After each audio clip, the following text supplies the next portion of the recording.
추석 연휴 잘 보내고 계시는지 모르겠습니다. 특별히 삶의 어려움과 또 병석에 계시면서 영상으로 또 이 예배를 함께 하시는 분들에게 하나님의 은혜와 치유하심이 간절히 함께하기를 기원합니다. 오늘 본문 출애굽기 25장의 내용을 말씀을 통해서 우리는 인생의 광야를 살아가는 순간에 하나님의 백성들이 어떤 모습으로 하나님을 경외하면서 우리가 아까 찬송했듯이 좁은 길로 바른 길로 예수의 생명으로 나아갈 것인가, 그러한 은혜를 잠깐 나누고 싶습니다. 출애굽기 전체를 보면 우리의 인생이 보입니다. 그리고 우리의 삶을 되짚어 보면서 말씀을 따라서 돌이켜 볼 수가 있어요. 이스라엘 백성들은 여러분들이 잘 알듯이 애굽에서 400년간 종살이 생활을 했었습니다. 그것을 이제 청산할 때가 되자 하나님께서 이스라엘의 영도자인 모세를 세워가지고 준비시키시면서 구원의 역사를 새롭게 주도적으로 이끌고 계시는 모습이 성경에는 그려져 있습니다.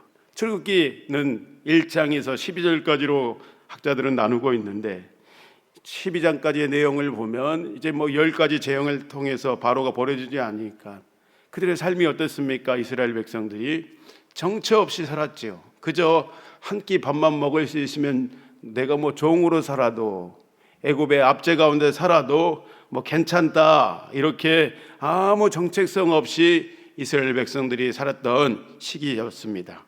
그런데 이제 애굽의 압제가 너무 속박이 심하다 보니까 살 수가 없고 견딜 수가 없었죠. 그래서 그들의 하나님, 그들의 조상들의 하나님께 부르짖기 시작했습니다. 하나님 계시면 우리를 좀 살려달라고, 우리가 죽을 것 같다고, 우리에게 좀 자유를 좀 달라고.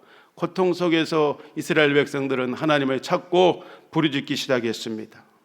성경에 보면 신명기 8장의 말씀에 이스라엘 백성들은 가장 작고 연약한 세계 중에 그러한 민족이요 족속이기 때문에 내가 너희를 택했고, 너희는 그 연약함을 가지고 다른 것 아닌 하나님 아버지 나를 찾을 때에 너희는 온전히 회복되어지고 너희는 은혜 가운데서 인생을 승리하며 살아갈 수 있다. 너희가 연약함을 가지고 나를 나타내게 될 것이다. 나의 은혜를 덧입어서 너희는 나를 나타내는 존재, 이 땅에서 제사장 나라요 왕 같은 족속이요 소유가 된 백성으로 너희는 나를 드러내며 살게 될 것이다. 이렇게 하나님께서 이스라엘 백성들을 향해서 정체성을 새롭게 하시면서 분명히 그들의 삶을 주관하시고 다스리시겠다라고 말씀하셨습니다. 출애굽기 13장에서 이제 18장까지의 긴 본문은 이스라엘 백성들이 홍해가 갈라지는 말할 수도 없는 기적을 맛보게 되어지고, 그들이 이제 광야로 나오면서 그 전까지의 삶은 하나님의 수동적인 주권적인 은혜로 인도함을 받게 되었다면, 이제 이러한 일들을 겪으면서 이스라엘 백성들이 자유의지를 들어서 이제 하나님만 따르기로 결단하는 과정의 내용을 그리고 있어요. 그러면서 이제 출애굽기 19장에서부터는 모세를 불러서 하나님이 모세를 시내산으로 올라오게 하시죠. 19장에서 24절까지의 말씀은 이스라엘 백성이 그 정체성 그대로 살아야 함을, 그래서 삶의 기준을 위해서 하나님께서 모세에게 율법의 말씀을 주시면서 너희는 이 삶의 지침과 기준을 따라서 이 땅을 살아야 한다라고 말씀해 주고 계십니다. 이제 하나님의 자녀로서 정말 학습하면서 분명히 하는 시간을 이 시간 가운데 이스라엘 백성들이 겪게 되어져요. 마치 우리가 국민학교에서 선생님의 지도에 따라서 하나하나 우리의 삶에 대해서, 세상에 대해서 우리가 공부하고 배우듯이, 기초학문을 그렇게 배우듯이 하나님께서 친히 돌판에 율법의 말씀을 써주심으로 인해서 이스라엘 백성들은 지식적으로 하나님을 배우고 습득하고 채우는 시간을 갖게 되어집니다. 그러나 이스라엘 백성들에게 그것으로 만족하지 않으셨죠. 그리고 또 우리의 삶에 하나님을 지식적으로 아는 것에만 만족하지 않으십니다. 우리 하나님은 한 가지를 간절히 더 원하시는데, 바로 출애굽기 25장 오늘 본문에서부터 마지막인 출애굽기 40장의 말씀이 이제 그런 내용이 담겨져 있습니다. 성막 이야기가 이제 시작되어집니다. 그림을 한번 보면 성막은 이렇습니다. 성막은 우주의 중심이요 언약의 하나님의 증표가 되어집니다. 그리고 하늘의 실체를 맛보고 하나님께서 말씀하신 모양대로, 하나님이 말씀하신 식양대로 만든 하늘의 실체의 모양 성전이 되겠습니다. 이제 하나님과 친밀하게 만나는 이 장소, 성막을 통해서 하나님이 이 인간이 멋대로 내 마음대로 지은 것이 아니죠. 하나님이 알려주신 대로, 하나님이 모양대로, 하나님이 이렇게 설계한 그대로를 모세가 듣고 이스라엘 백성들에게 말해서 이 성막이 만들어졌습니다. 무엇을 말합니까? 너희의 인생도 너희 뜻대로 살아서는 안 된다. 네 마음대로 살아서는 안 된다. 그리고 나에게 올려드리는 주는 이 예배도 너희 마음대로 세상의 가치관 따라서 그렇게 예배를 변형해 가면서 드려서는 안 된다. 내가 원하는 예배, 신령과 진정으로 드리는 예배, 너희의 삶은 그런 삶이요 너희의 예배는 그런 예배가 되어야 한다. 그럴 때 내가 너희의 삶과 예배를 기뻐 받을 것이다. 성막의 의미를 통해서 우리에게도 말씀하고 계셔요. 성막은 아까 보셨다시피 유일한 문은 하나의 문을 통해서 들어옵니다. 그리고 번제단과 물두멍과 뜰을 지나서 성소를 지나서 휘장을 열고 대제사장이 1년에 한 번 들어갈 수 있었던 지성소로 들어가게 되어집니다. 지성소에는 하나님의 임재가 강력해서 아무나 함부로 들어갔다가는 죽음을 맛보게 되어지는 하나님의 영광이 가득한 곳입니다. 오늘 하나님께서 성령이 임재하시는 이 실체 성전인 또한 여러분들을 통해서 지성소의 임재로 여러분들을 간절히 만나 주시기를 원하시는 것입니다. 이 성막 이야기는 단순히 건축자이신 하나님께서 자녀들에게 이렇게 막 건축 도면만을 보여주면서 야 너희들 이렇게 살아야 한다 그렇게만 말씀하신 것이 아니에요. 자녀된 우리가 어떻게 삶 속에서 구체적으로 승리할 수 있겠는가, 삶의 예배자로 하나님 앞에 영광 돌리며 살게 될 것인가. 첫 번째, 주님이 원하시는 우리의 삶이 되기 위해서는 우리는 우리의 삶의 습관을 바꾸고 하나님의 체질로 우리를 내어드려야 합니다. 변화가 되어져야 하는 것입니다. 실질적으로 삶 속에서 어떻게 구체적으로 살아야 하는가를 성막에 대한 이 출애굽기 말씀을 깊이 묵상하다 보면 우리를 깨닫게 하시는 것이 있어요. 야, 하나님의 자녀인 내가 이제 하나님의 정체성과 스피릿을 가지고 그것을 분명히 하고 삶의 예배자로 살아야겠구나. 하나님은 그렇게 하나님의 자녀인 여러분이 하나님의 얼굴을 구하면서 주님과의 깊은 만남 가운데로 들어가기 시작한다면 하나님을 나타내는 대행자요, 하나님을 나타내는 빛의 전도체로 하나님 여러분들을 사용하시는 것입니다. 그러므로 이 성막은 첫 번째 하나님을 깊이 만나는 장소입니다. 그리고 하나님께서 여러분들과 함께 하시고자 하시는 그 의중의 본심이 담긴 의미가 바로 성막입니다. 그리고 또 이 성막의 모든 내용은 누구에게 집중되어 있습니까? 바로 예수님께 집중되어 있습니다. 내가 오늘 이곳에서 하나님을 만나면 예수 그리스도의 그 생명력이 내게 넘쳐나게 되어집니다. 그러므로 오늘 우리는 하나님을 찾고 주의 이름을 부르며 오늘도 하나님을 뜨겁게 만나야 합니다. 그래야 하나님의 생명으로 내가 채워져서 하루의 삶을 허송세월하지 않고 하나님의 뜻 가운데서 성령님의 정말로 인도하심을 따라서 우리가 살 수 있어요. 다른 방법이 없지 않습니까? 어떻게 우리가 하나님의 말씀을 따라서 하나님의 뜻을 구현해 드리면서 살아갈 수 있는가? 하나님을 찾는 방법, 죄를 청산하고 주님 앞에 나오는 방법, 날마다 일상에서 주님을 찾고 구하는 방법 외에 다른 방법이 없는 줄 압니다. 오늘 그래서 새벽에 나오신, 명절에도 이렇게 하나님을 사랑함으로 나오신 성도 여러분들에게 하나님과의 깊은 만남이 차고 넘치기를 주의 이름으로 간절히 축복합니다. 그러면 성막에 나올 때 성막에 쓴 물목들은 오늘 본문의 2절 말씀에 이렇게 있어요.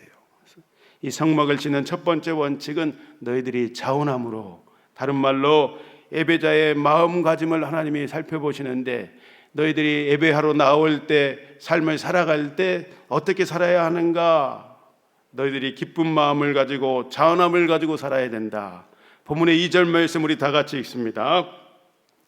이스라엘 자손에게 명령하여 내게 예물을 가져오라 하고 기쁜 마음으로 내는 자가 내게 바치는 모든 것을 너희는 받을지니라. 강제가 아니요, 누가 시켜서가 아니요, 자원함이다. 우리 헌신의 본질을 오늘 본문의 2절 말씀은 우리에게 그대로 가르쳐주고 있습니다. 하나님은 우리에게 하나님을 사랑함으로, 감사한 마음으로, 기쁨으로 무엇을 드릴 때에 하나님은 그것을 받으십니다. 중요한 원리가 있는데 목사님이 시켜가지고 억지로 하지 못해서, 마지 못해서 하는 것, 하나님의 재료가 그러한 헌신은 될 수가 없다라는 것을 우리로 깨닫게 합니다.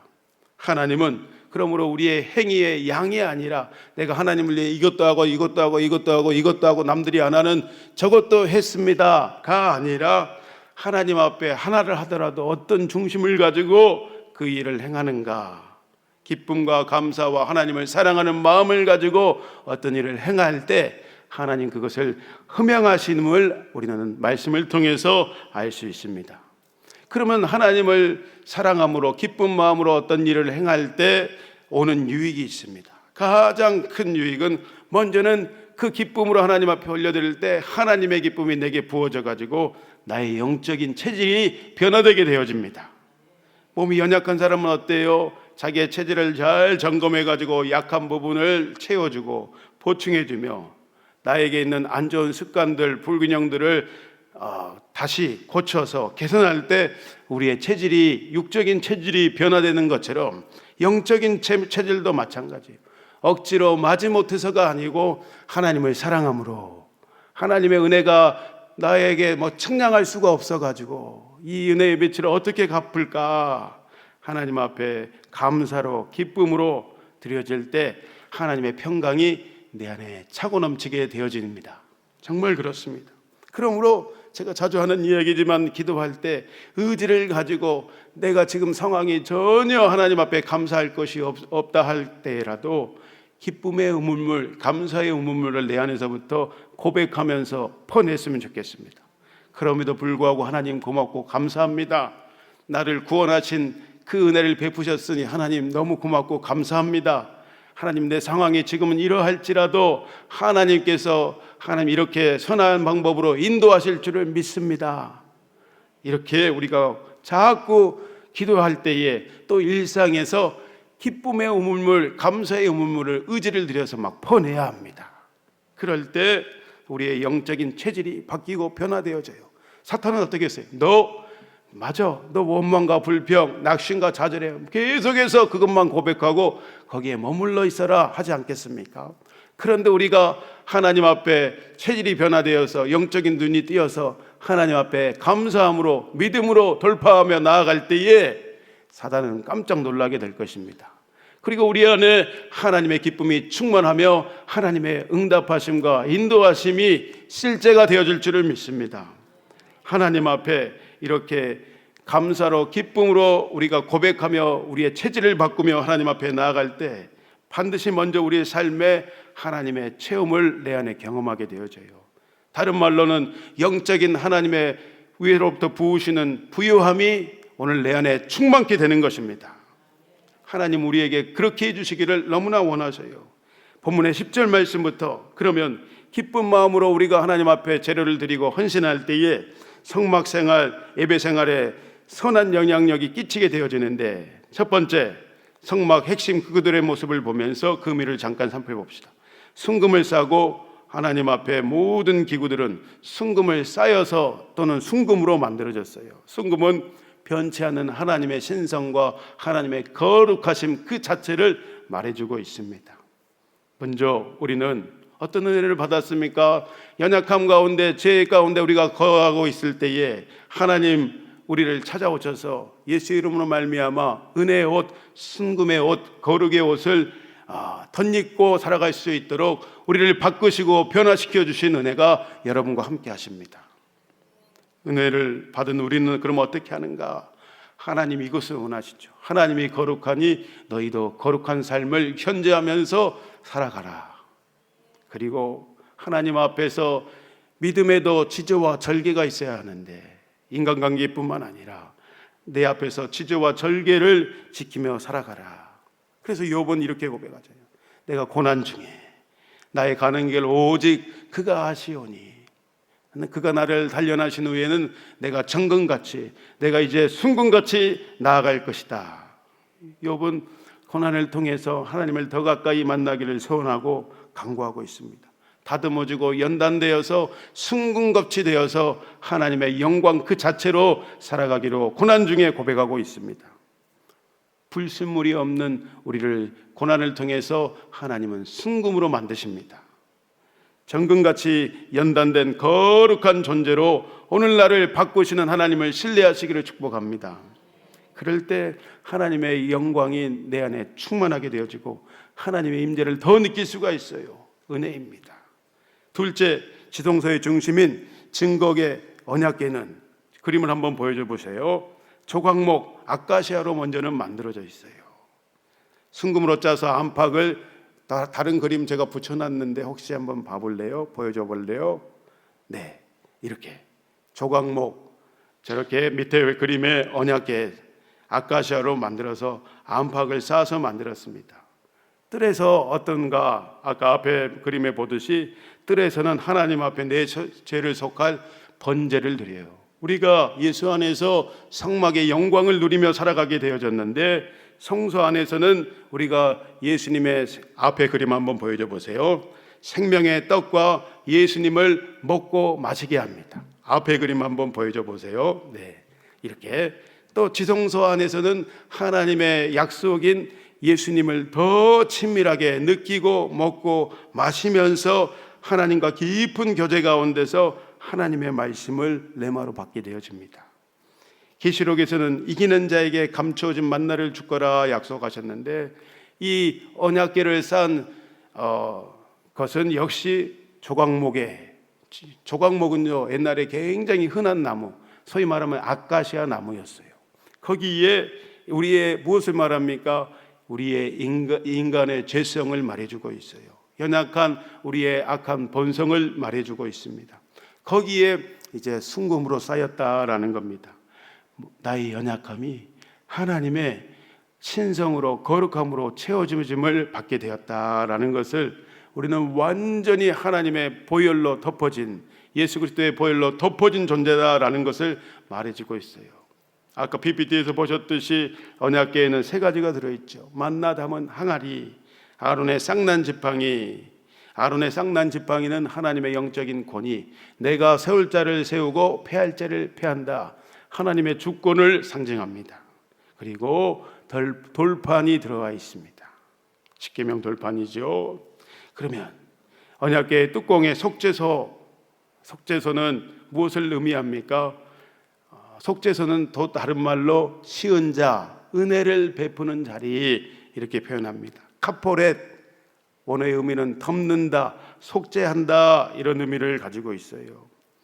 예수님께서 우리의 죄를 위해서 속죄하신 그 은혜가, 그 의미가 그대로 표현되어 있습니다. 이 속죄소, 시은 자, 은혜를 베푸는 자리는 우리가 하나님과 관계가 회복되어서 주님과 깊이 만나는 자리라, 그런 의미를 내포하고 있는 것입니다. 그런데 이제 구약에서는 대제사장이 1년에 한 번 들어갈 수 있었지만 히브리서 4장 말씀에 따르면 우리는 어떻습니까?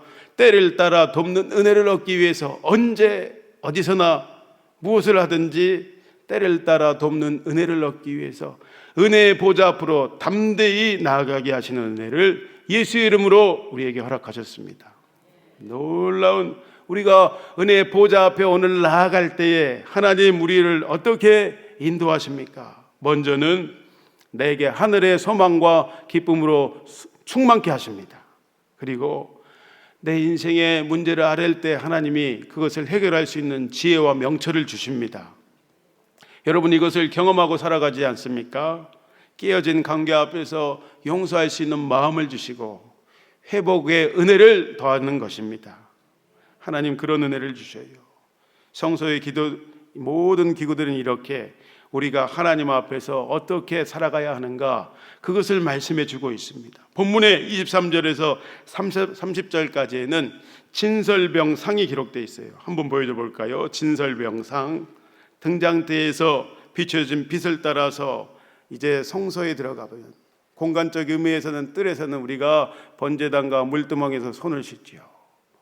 우리의 죄악을 온전히 하나님 앞에 회개하면서 하나님 앞에 기도로 나아가지 않습니까?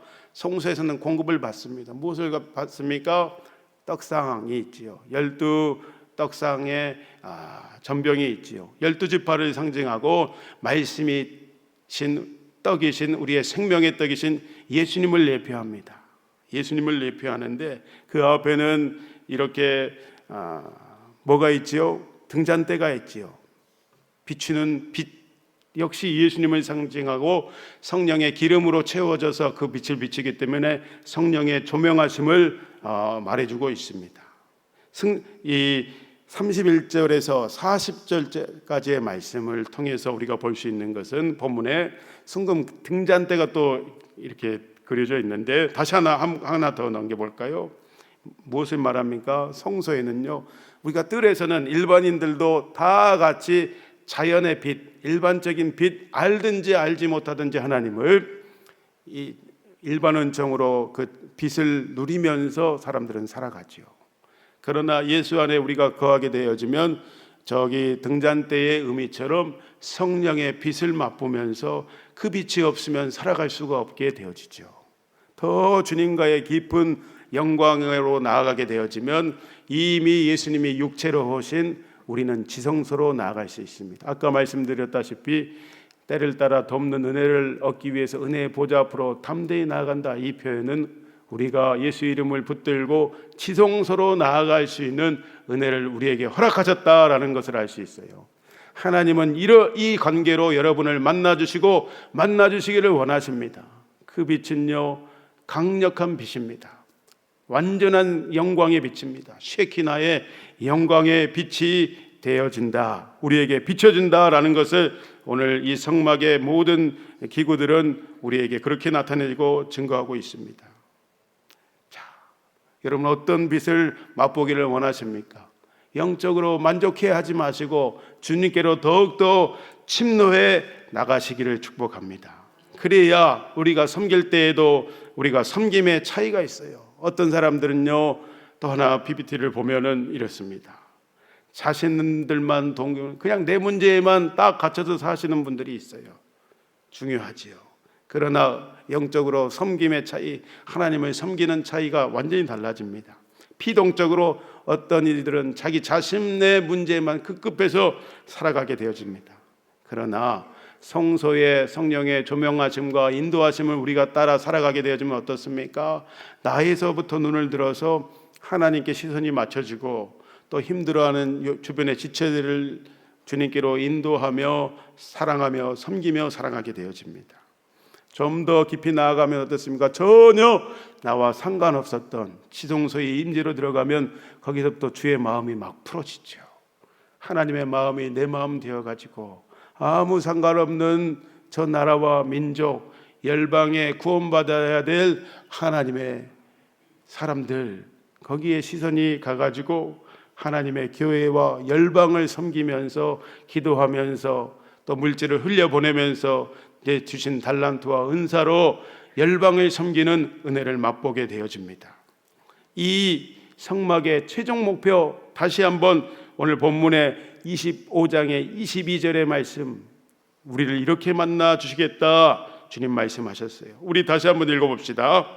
거기서 내가 너와 만나고 촉제소 위 증거궤 위에 있는 두 그룹 사이에서 내가 이스라엘 자손을 위하여 내게 명할 모든 것을 내게 이루리라. 하나님 분명히 약속했어요. 내가 거기서 너와 만나리라.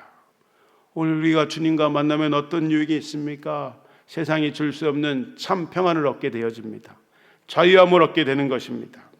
그리고 하나님이 주시는 영적인 지혜로 내가 충만케 되어지죠. 야, 저 사람 학문 없는 범인인 줄 알았더니 왜 이렇게 똑똑한 거야? 이런 이야기를 듣게 되어집니다.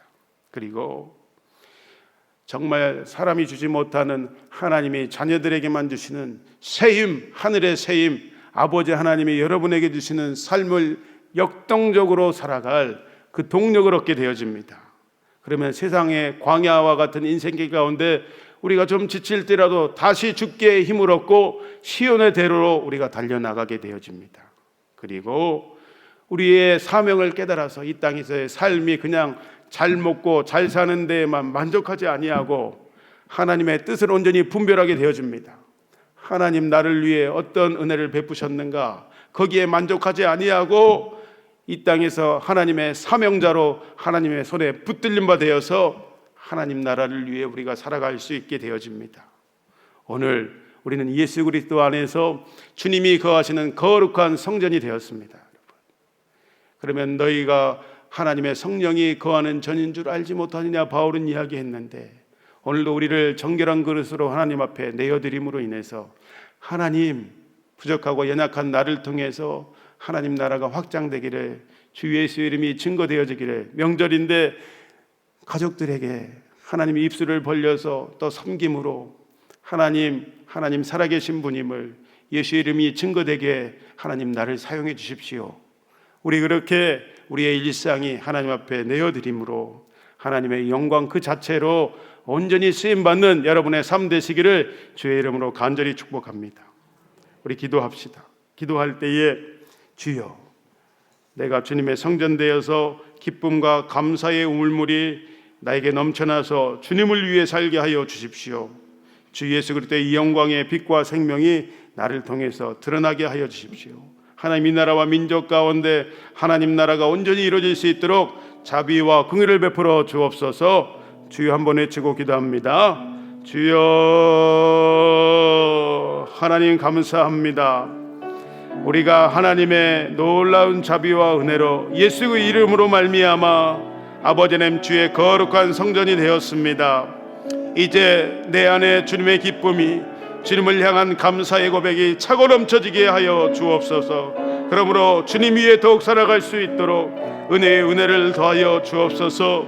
하나님, 주 예수 그리스도의 빛과 생명이 나를 통해서 흘러가고 드러나고 전파될 수 있도록 하나님 내게 셰키나의 영광, 지성소의 영광으로 더욱 함께하여 주옵소서. 오늘 주님을 향해 찾고 부르짖을 때 주의 마음을 불어주셔서 하나님 이 나라와 민족을 위해서 열방에 잃어버린 영혼들을 향해서 우리의 기도가 향할 수 있도록 하나님 일하시는 거룩한 통로로 우리의 삶이 드려지는 성숙한 단계로, 완전한 단계로 하나님 앞에 나아갈 수 있도록 은혜 베풀어 주옵소서.